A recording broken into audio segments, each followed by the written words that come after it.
Ya está con nosotros Osvaldo Ramírez para que nos ponga al día sobre lo último en el panorama político de cara a las elecciones presidenciales en Venezuela. Osvaldo, feliz inicio de semana, bienvenido. Buenos días, Marjorie. Feliz mañana para todos los que estamos hoy conectados en BPI. Sí, veíamos recientemente estas publicaciones que hacía Edmundo González Urrutia, el candidato de la plataforma unitaria, hablando sobre estas reuniones con expertos en diseñar un plan de gobierno y diciendo además que el oficialismo pues no era su enemigo, sino un adversario en esta contienda electoral. Hablemos un poco acerca de esto, la perspectiva, cuál ha sido de alguna manera el posicionamiento que ha ido teniendo una figura desconocida dentro del mundo de la política. Sí, bueno, vamos a comenzar justamente por ese último punto, ¿ok? Eh, Hoy es 6 de mayo, ¿ok? Recordemos que prácticamente el nombre de Edmundo González irrumpe en la opinión, irrumpe de cierta manera en el espacio público de manera masiva cuando se convierte en un candidato tapa, ¿ok? 25 de marzo del año pasado, perdón, 25 de marzo de este año. Allí la realidad es que del 25 al 18 de abril, última medición que tenemos, vamos por tener datos recientes, pero al 18 de abril, ¿ok? No se había dado el fenómeno de la reunión del endoso por parte de la plataforma unitaria, de haberse convertido en un candidato definitivo, de ser prácticamente un candidato desconocido, de una persona desconocida para la opinión, insisto, para el gran país, pasó a tener al menos 51% de conocimiento. Ok, yo creo que esto es un primer dato. Eh, Esto debe haber crecido sí, de una manera bastante significativa posterior al 19 de abril, en convertirse en un candidato definitivo. Ok, y además de ello, entender que tiene por delante un conjunto de retos. Primero, obviamente, presentarse un nombre al resto de la ciudadanía, comenzar a hablar, comenzar claramente a exponer, obviamente, sus ideas, las ideas de un equipo, las ideas de un proyecto político que viene asociado a lo que hemos estado teniendo en el torrente desde el pasado 22 de octubre, cuando se celebra una primaria para designar, para que obviamente la gente votara por un liderazgo de la oposición, se escogiera un candidato unitario y que efectivamente termina llevando a que claramente ese endoso o esa necesidad de plataforma unitaria caminando juntas de la mano, entendiendo obviamente ese tipo de mensaje de mostrarle al país madurez, liderazgo, está presente. Y a partir de allí justamente las reuniones que comentas, cómo vamos a abordar los diferentes problemas del país, qué vamos a hacer en relación con temas específicos de política pública, temas específicos que pueden ir desde el tema económico, por una parte, desde la situación relacionada con lo que implica estabilización de servicios públicos, de la crisis estructural de servicios públicos. Sí, estamos logrando la reconexión con Osvaldo Ramírez, politólogo venezolano, para que nos hable un poco acerca de cuál ha sido la narrativa y el discurso de Edmundo González Urrutia, sobre todo el posicionamiento dentro del pueblo venezolano tras conocerse su candidatura. Analista político, ya está con nosotros Osvaldo, estamos logrando justamente la reconexión, estamos en vivo. Feliz mañana a todas las personas que se van sumando a nuestra transmisión. Osvaldo, reconectamos contigo, adelante. Sí, sí, disculpen allí, hay un detallito con la conexión hoy.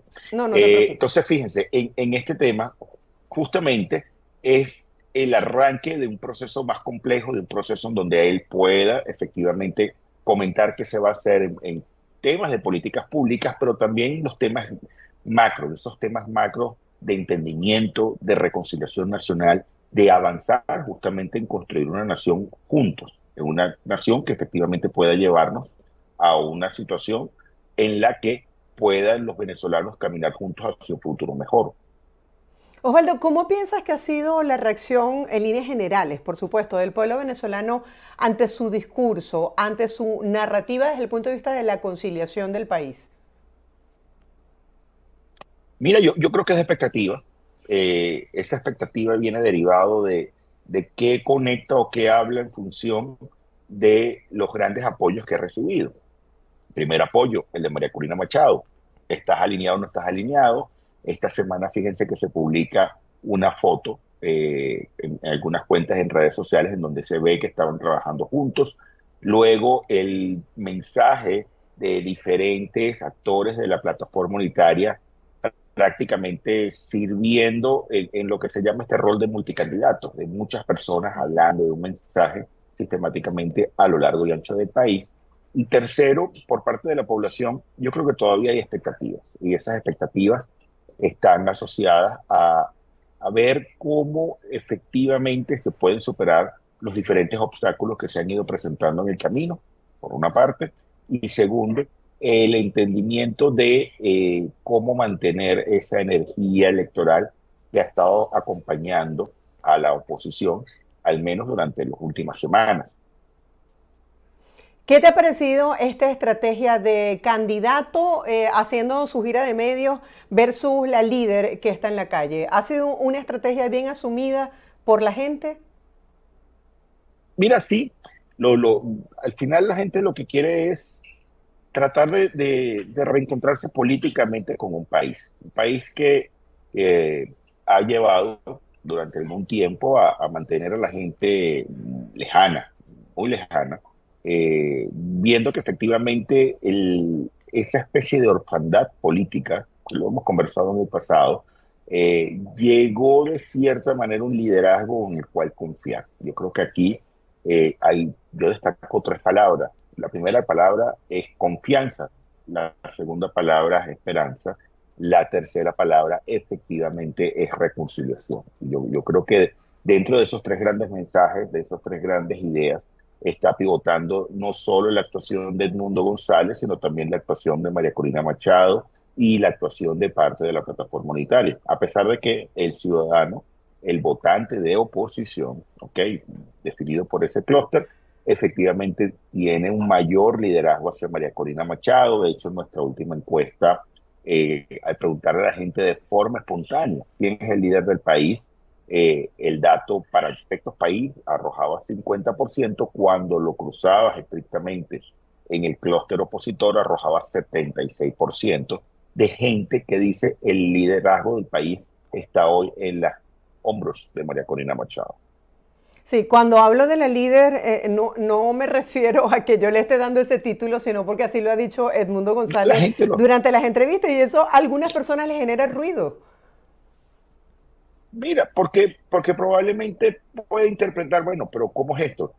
Hay que entender que el rol de Edmundo González en un momento determinado no es que te presentaste con un nombre propio a participar en una primaria, sino que hay una especie de votos prestados, hay una especie importante de situación en la cual tú estás recibiendo un espaldarazo, y ese espaldarazo terminaba siendo fundamental porque alguien ganó legítimamente una primaria y necesitas ese capital. No es una situación sobrevenida en donde hay una ausencia de liderazgos y dicen, aquí estoy yo y busquemos un nombre por consenso para tratar de ver cómo participar en una elección. No se trata simplemente de tener un nombre para participar en una elección. Se trata de un proyecto que está buscando cambio político.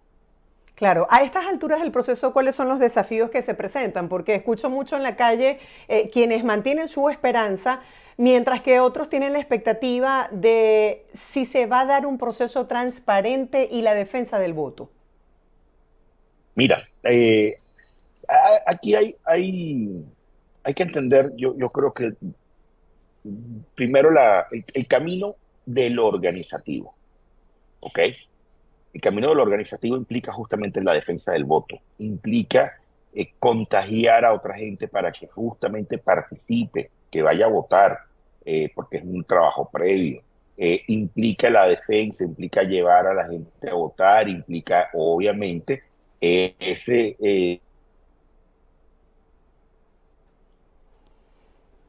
lo que Sí, nosotros estamos, ahora sí, Osvaldo, te de escucho. elecciones como la tierra. Ajá. Lo que se conoce como acción, la operación de tierra, esa operación en el terreno que efectivamente te permite a ti lograr ese triunfo, que garantizar lo que dicen las encuestas, o sea, materializar efectivamente lo que dicen las encuestas, es decir, que la gente te vote. Eso es un trabajo que obviamente se ha venido realizando. lo hemos escuchado de boca de los diferentes actores políticos de oposición en relación con la necesidad de organización, específicamente lo que María Corina llama su plan 600K, ¿ok? Eh, Esa es una arista. La otra arista es quizás en un tablero más complicado, un tablero en donde estás tratando de seguir caminando por una senda en donde hay un mínimo de condiciones electorales. Ese mínimo de condiciones electorales te las han ido otorgando, se han ido ganando a pulso, se han ido un proceso importante de negociación y de tratar de que se respeten esos mínimos acuerdos, ha significado de forma significativa la actuación también de parte de la comunidad internacional al respecto. Pero quizás es tratar de que estas mínimas condiciones no desaparezcan de la noche a la mañana. Esas amenazas están allí. Luego viene el otro punto, y es que es el más complicado. Si hay una operación que te baja a la gente del barco, ¿a qué me refiero? Hoy 60% del país quiere participar en la elección, ¿ok? Y necesitas mantener una energía superior, mínimo de 50%, pero superior a ese 70% que logre asistir a los centros electorales y manifestar su voluntad y que esa voluntad sea respetada. O sea, esto es una operación más compleja, porque si hay acciones que logran desincentivar al votante, eh, llevarlo a un estado de sumisión, llevarlo a un estado de entrega sin dar justamente ejercer el voto, eh, en la medida que caiga esa potencial participación electoral, en esa medida el oficialismo que cuenta con una intención de voto alrededor de los 23 puntos hoy puede cambiar, porque creo mi impresión es que esto debería ir subiendo lentamente en el caso del oficialismo, eh, con esa minoría logres efectivamente tratar de desincentivar porque del otro lado la gente se abstuvo y se abstuvo porque da motu propio, porque la impresión es dentro del discurso de la oposición es que se mantienen en la ruta electoral. Claro, ¿cómo consideras tú que significa este 60% de intención de voto del venezolano? ¿Es un buen monto para el momento en el que estamos? ¿Se pudiese sumar más personas convencidas del proceso de votación y cómo mantener a la gente interesada? Mira, ese 60% es la potencia electoral, ¿ok? Esa potencia electoral es la potencia de participación en la elección. No implica hacia dónde estoy votando, no implica a qué bloque me inclino. Eh, el- Eso pudiera aumentar hasta 80% si votan lo que se llaman votantes persuadibles, votantes que efectivamente decidan participar, pero que hoy no están totalmente convencidos. ¿Por qué razón? No se ha estudiado. O sea, habría que estudiarlo porque eso implica meterse en la cabeza a través de técnicas de opinión cualitativa para determinar por qué ese votante no se acerca. ¿Cuáles pueden ser las razones? Ojo, especulando. No me atrae ninguna de la oferta electoral. Uno. Dos, no me he contagiado todavía del clima electoral y llegado el momento puedo querer anotarme a ganador si el ganador es distinto a la opción del oficialismo, ¿ok? Recordemos que el proyecto oficialista tiene 25 años en el gobierno y en algún momento fue novedad y en algún momento sí logró atraer justamente un votante persuadible para que se inclinara o se expresara a favor de esa opción. Tercer elemento, prefiere estar concentrado en sus temas económicos. Hay gente que naturalmente es abstencionista, hay gente que no le gusta el ejercicio de la participación política a través del ejercicio del voto. Y recordemos que en Venezuela el voto es un derecho, no es un deber. Recordemos que aquí nos han enseñado en la escuela hace muchos años que el voto era deber y derecho, pero en realidad a efectos legales es un derecho. Tú decides si lo ejerces o no lo ejerces. Entonces, creo yo que ahí están principalmente los grandes temas por los cuales alguien no se acerque a votar. ¿Qué significa, por ejemplo, que algunos medios hayan tenido la apertura de entrevistar a Edmundo González Urrutia y que algunas personalidades que antes eran personalidades importantes dentro del oficialismo también inviten a votar por el candidato de la plataforma unitaria? Si las elecciones fueran el día de mañana, ¿cuál pudiese ser la tendencia de voto del venezolano? ¿Hacia qué candidato? Mira, en relación con los medios, Eh, hay que recordar que en el tema de los acuerdos de Barbados se estaba persiguiendo que efectivamente todos los candidatos tuvieran acceso a toda la plataforma mediática. En algunos momentos esto no ha sido así. Hay una realidad. Aquí todavía existen liderazgos políticos que no tienen acceso a medios, ¿ok? Que no pueden amplificar su voz. Ese es un claro impedimento que se ha ejercido para que la gente, entre comillas, no pueda expresarse. Sobre todo medios que puedan entrar en esa Venezuela profunda, en esa Venezuela que no es de redes sociales, que no es de la conectividad a Internet 100% todo el tiempo, ¿ok? Sino que por situaciones de consumo mediático, ojo, por servicios públicos puede ser una, por interés puede ser otra, simplemente escuchan o prefieren otros medios. Ejemplo, la radio, ¿ok? Que tú puedas tener un mensaje radial en prácticamente todo el país. El segundo elemento, aquí, perdón, un inciso, habrá que ver cuando comience el proceso de compra de espacios para la transmisión de propaganda electoral, ¿ok? ¿Qué sucede si efectivamente te van a permitir pautar piezas o no en los diferentes medios que hay del espectro radioeléctrico venezolano? El segundo elemento es entender, yo creo que algunas personalidades te estén dando endoso. Estamos hablando de personas que en el pasado militaron en la opción de gobierno, incluso fueron funcionarios electos o funcionarios designados de gobierno, que hace tiempo rompieron con el madurismo y que hace tiempo no están en la esfera de poder. Desde hace tiempo incluso viene observando un acercamiento importante allí, sobre todo para efectos de endoso. ¿En dónde cae esto? ¿A qué público va esto dirigido? A la persona que en algún momento dijo soy chavista, pero ya no lo soy. De repente algún no alineado, que necesite tener algún espaldarazo, alguna situación, pero en realidad dentro del seno de la oposición, prácticamente 9 de cada 10 votos están hoy a favor de la opción que está liderada por María Corina Machado y que en este momento obviamente está en manos de Edmundo González. Hay que ver si efectivamente esto se mantiene. Hablo como proyecto, no hablo todavía de voto como persona. Estamos hablando de voto a favor de la oposición liderada en este caso por estas personas. ¿Cuál es el estado de la elección? Vamos a ponerlo en función de fuerzas y no de nombres, ¿ok? Fuerzas políticas, me refiero a la opción del oficialismo, la opción de la oposición. Hoy esa energía está sin normalizar. Recordemos que cuando hablamos de normalización hablamos de descontar las opciones no sabe, ninguno no contesta. Cuando te presento esta par de opciones. Y este par de opciones hoy está en 56% votaría por un candidato de oposición, un 18% votaría por un candidato del oficialismo y espontáneamente la gente responde, casi un 7% votaría por otra opción, ni por el oficialismo ni por la oposición, ¿ok? El diferencial justamente corresponde a opciones no sabe, no contesta, ninguno, no votaría.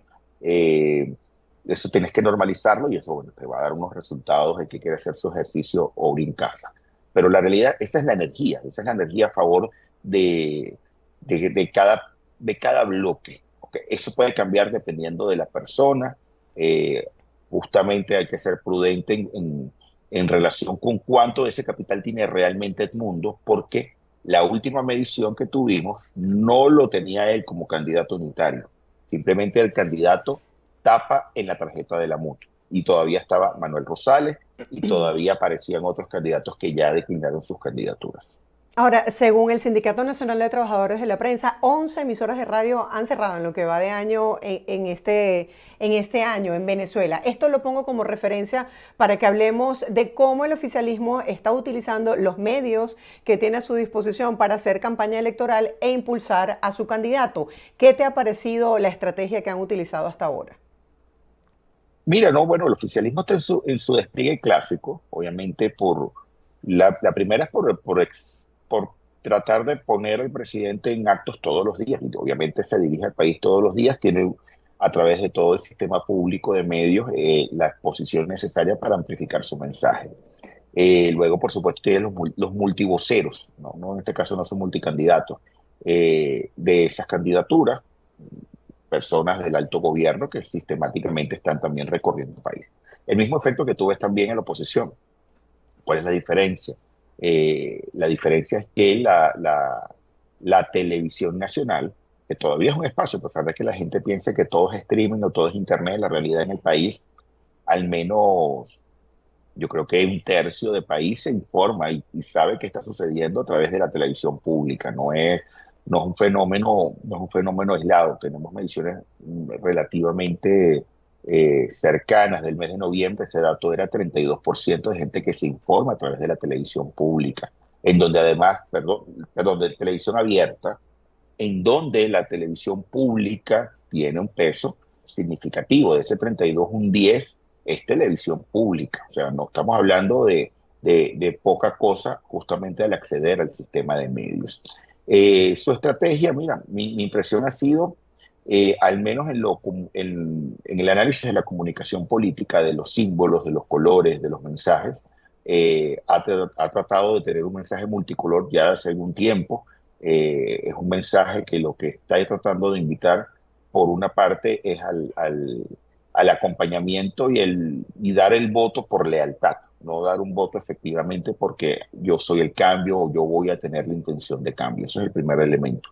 El segundo elemento que hemos visto, si bien se habla lentamente de algunos temas de política pública, eso se está introduciendo muy lentamente en el torrente narrativo. Hemos visto también en paralelo una operación grande sobre el tema de sanciones que hablan de ponerle rostro, de tratar de rescatar en la mente del elector el tema sancionatorio que estaba bastante fuera de la dinámica del pensamiento político, al menos del ciudadano.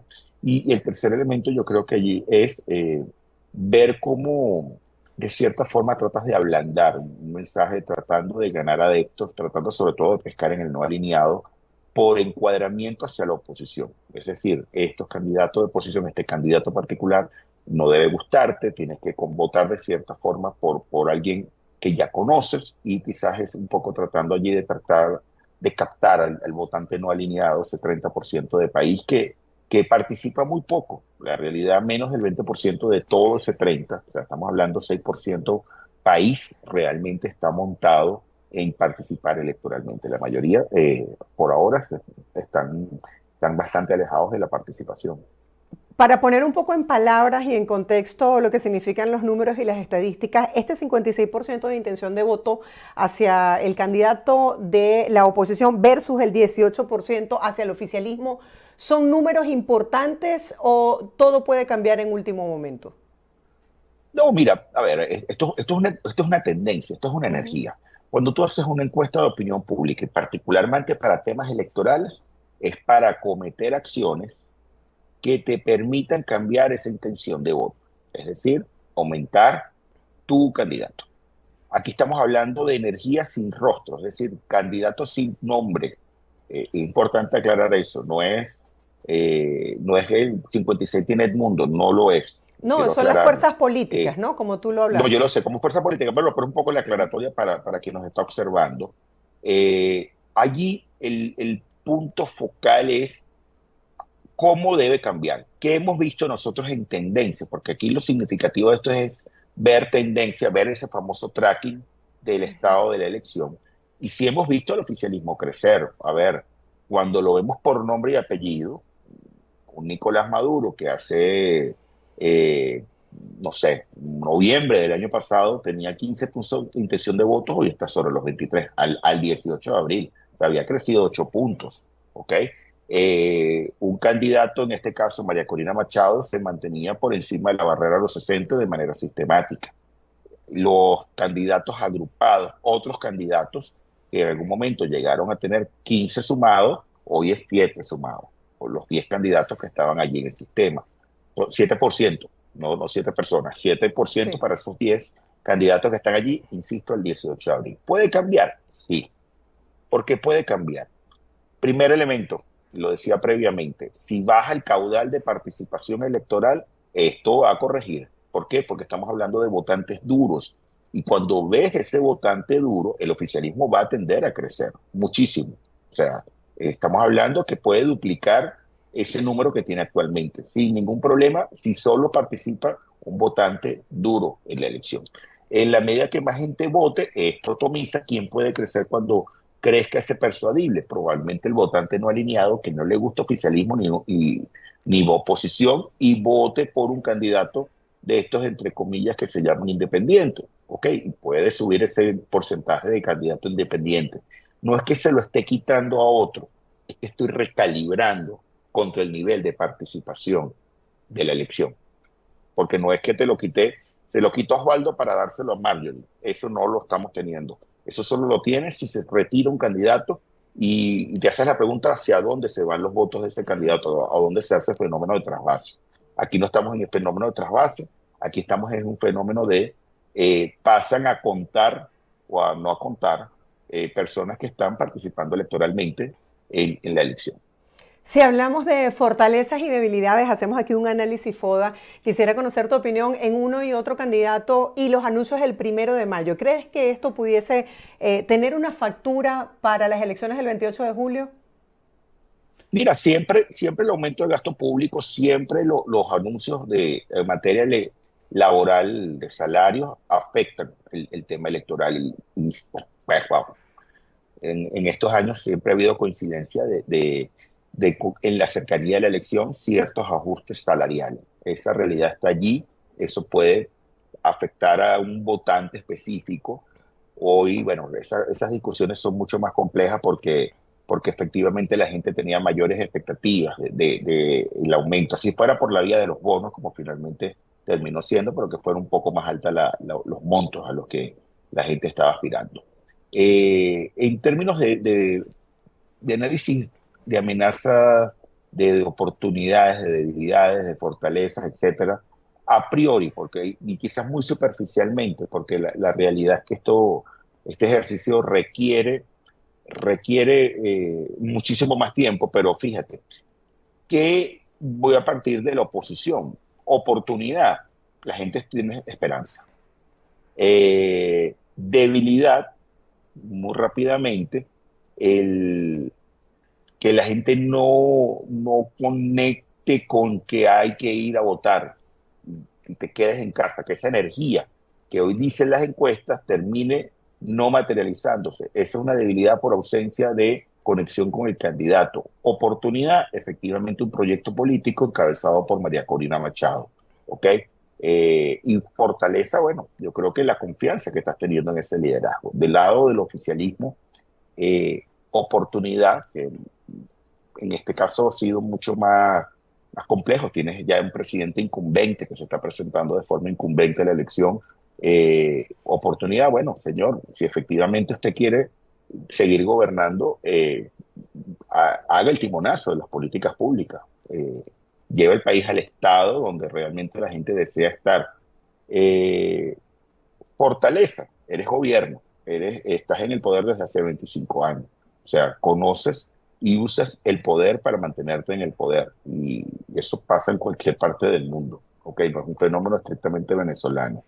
Debilidad, imagen, aceptación de gestión. La aceptación de gestión del presidente 15 puntos positiva. ¿Ok? No, ha estado relativamente bajas durante su segundo mandato.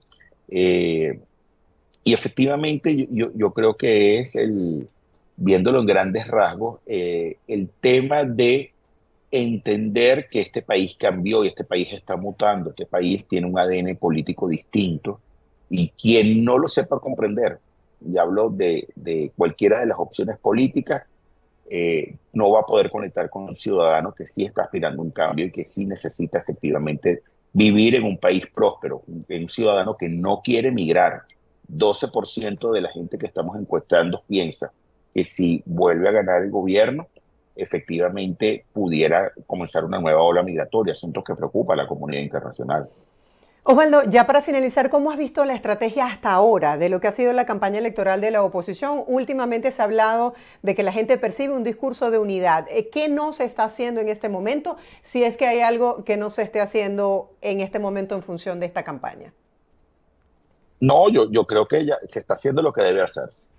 es mantenerte bajo una conducción política. Esa conducción política claramente tiene nombre y apellido, María Corina Machado. Los partidos de la plataforma están alineados. Ahí tienes que recomponer algunas relaciones que estaban, digamos, en un estado de tiranteja hace algunas semanas, pero yo creo que eso se va a subsanar. Y la realidad, además de ello, termina siendo que estás haciendo lo que puedes hacer, lo que debes hacer, en los terrenos que tienes que hacerlo. O sea, porque no es un terreno solo de conquistar corazones y mentes para que te voten. Es un terreno más complejo, un terreno que implica el cómo tener aliados internacionales, cómo avanzar justamente en la construcción de puentes para un proceso de reconciliación nacional, cómo entender efectivamente que tienes que transitar y dibujar una transición que efectivamente termina materializándose su triunfo o tu triunfo y las garantías asociadas a todo este tema. O sea, son múltiples temas, muchos de ellos fuera del spotlight mediático, fuera del foco de la opinión pública. Osvaldo, gracias por toda esta información valiosísima, por este aporte informativo, por este análisis en un momento crucial para Venezuela. Seguiremos analizando estos hechos que son noticia dentro de la política venezolana. Feliz semana para ti. Feliz semana para todos. Cuídense mucho. Gracias, igual. Era Osvaldo Ramírez, analista político venezolano.